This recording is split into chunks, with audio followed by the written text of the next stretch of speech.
it is good to know the very basics of the history of the guides. And when I was practicing in the 90s and early 2000s, I was using the second edition. The second edition was out at that time. Now there's 6 editions out. So it says the guide reflects experience with impairment ratings over the centuries. Started in 1958 with the publication of the American Medical Association, an article, The Evaluation of Permanent Impairment of the Extremities and Back. So in 1958, it started with an article. And then over the next 12 years, 12 additional guides appeared in a journal for the American Medical Association. And then in 1971, a compilation of the 13 guides became the first edition.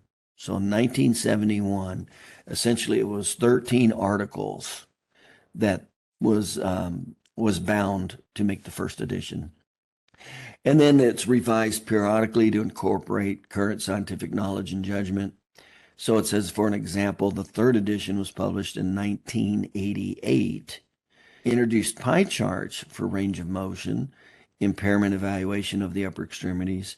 And in 1993, the 4th edition introduced the diagnosis-related estimates, or injury model, to the evaluation of spinal injuries.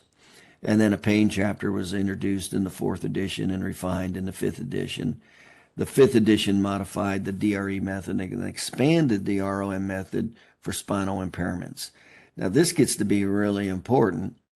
So it says the 6th edition represents this continued evolution and introduces a paradigm shift to the assessment of the impairment.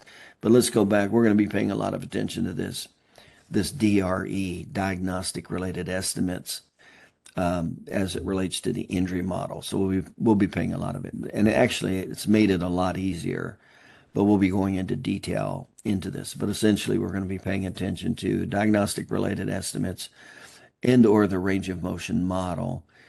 We're going to be familiar with both of them.